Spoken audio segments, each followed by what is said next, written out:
গোয়েন্দা কাহিনী পড়তে ভালোবাসেন? আপনিও কি লেখকের সাথে সাথে নিজেও কেসটা সলভ করার চেষ্টা করেন?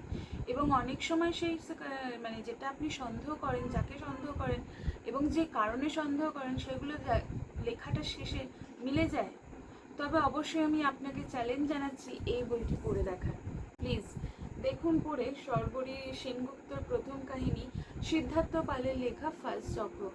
এই বইটির এই কাহিনীটা পড়তে গিয়ে অবশ্যই আপনিও আমার মতো হয়তো আটকেই যাবেন। আমিও এরকম ভাবতাম যে গোয়েন্দা কাহিনী কোনো ব্যাপারই না। মোটামুটি আমি মোটামুটি 90% গোয়েন্দা কাহিনী পড়ার সাথে সাথেই আর কি বলে দিতে পারবো যে কে দোষী, কি কারণে দোষী, কোথায় গিয়ে সেটা মনে হলো যে এখান থেকে আর কি লেখকও ভাবছেন, আমিও ভাবছি তো তাকে দোষী।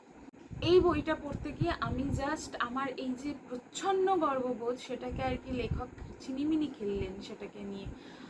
কারণ এবং সেই খেলাটাতে হেরে গিয়ে আমি কিন্তু ভীষণ খুশি, কারণ এই বইটি পড়ে আমি ভীষণ তৃপ্তি অনুভব করেছি।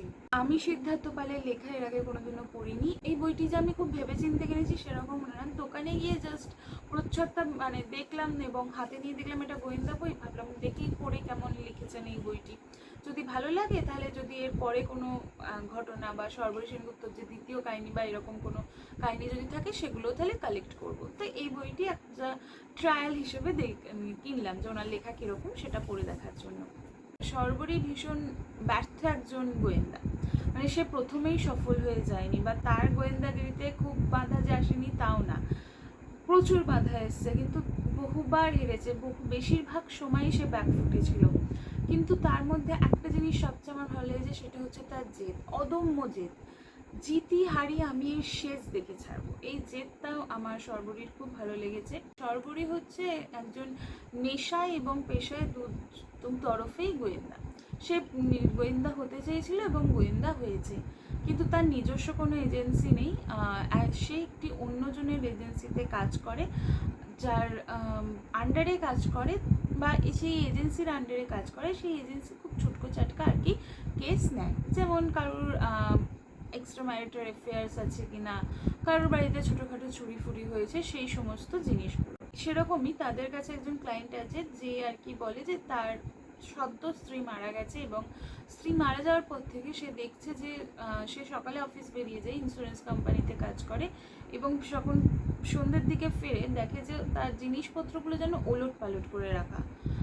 মানে একদম একদম কেউ বাড়িতে এলে উল্টে পাল্টে চলে গেছে তা নয়, কিন্তু যে রকমভাবে উনি জিনিসপত্রগুলো রেখে যেতেন ঠিক সেভাবে বাড়ি এসে দেখতে পেতেন না।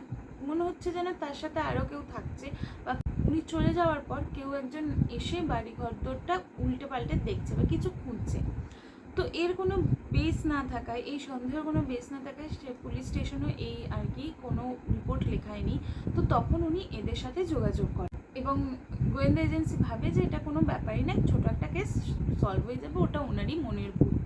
তো সেই হিসাবে ওরা প্রথম দিকে ট্রিট করতে থাকে, কিন্তু শর্বরী অ্যাকচুয়ালি নিজের দক্ষতায়, নিজের পাওয়ারে, নিজের অ্যানালাইসিস পাওয়ার দিয়ে ও আর কি খুঁজে বের করে না কোথাও একটা গণ্ডগোল আছে, এবং ধীরে ধীরে যত গল্প এগোয় তত দেখা যায় যে গণ্ডগোলটা অনেক বড় সড়ো। কি কলকাতার বুকে শর্বরী সেনগুপ্তর প্রথম কাহিনী রচনা করা হয়েছে, খুবই সুন্দর, খুবই টান টান লেখা, সবই ভালো ভালো লেগেছে আমার বেশ। কিন্তু যে জিনিসটা আমার ভালো লাগেনি বলে ভালো, সেটা হচ্ছে লেখক শুরুটা খুব সুন্দর করেছেন, টান টান উত্তেজনা রেখে এগিয়েওছেন গল্পটা, কিন্তু শেষের দিকটায় গিয়ে উনি বড্ড তাড়াহুড়ো করে ফেলেছেন শেষটা মানে আনতে। খুব তাড়াতাড়ি যেন মনে হলো বইটা শেষ করে দেওয়া হলো। আরেকটু সময় নিয়ে আরেকটু সুন্দরভাবে জটটা খুললে আমার মনে হতো যে ভালো হতো, মানে আমার মনে হচ্ছে হয় যে সেটা বেটার হতো, সেটা পড়তে আরও ভালো লাগতো। মানে শেষটা গিয়ে হয়তো হড়বড় করে উনি সব কিছু আর কি শেষ করে ফেললেন, আরেকটু সময় ধরে করলে ভালো লাগতো। যে লাস্টে গিয়ে দোষী হবে তাকে প্রথম থেকে আমি একবারের জন্য বিন্দুমাত্র মানে সন্দেহ করিনি। যদিও আমি জানি যে বেশিরভাগ গোয়েন্দা গল্পের, বেশিরভাগ ক্ষেত্রে কেন প্রায় 90% টাফ গোয়েন্দা গল্পের ক্ষেত্রে হচ্ছে যে দোষী তাকে সবচেয়ে নিরীহ দেখানো হয়, কিন্তু সবচেয়ে ওপর দিয়ে এই বইটি নিরীহতা যাবে। লেখক এমন নিরীহ দেখিয়েছে যে আমি নাক্ষরেও তাকে মানে সন্দেহ করিনি। আপনারা কি পড়েছেন এই বইটি? তাহলে অবশ্যই জানান যে আপনাদের পড়ে কেমন লাগলো। আর আরেকটা ইনফরমেশন আমাকে একটু দেবেন যে এই শর্বরী সেনগুপ্তর ফার্দার কোনো মানে, এটা তো প্রথম গোয়েন্দা কাহিনী, এর পরবর্তী কোনো কাহিনী আছে কিনা, কি নাম, কোথা থেকে প্রকাশ হয়েছে, এই সমস্ত কিছু। এই বইটি বুকলুক থেকে প্রকাশিত হয়েছে এবং এর মুদ্রিত মূল্য 350 টাকা। আমাকে যদি এর পরবর্তীকালে সিদ্ধার্থ পালের লেখা এই সিরিজের আর কোনো বই থাকে তাহলে ডেফিনেটলি আমাকে একটু কমেন্টে জানাবেন।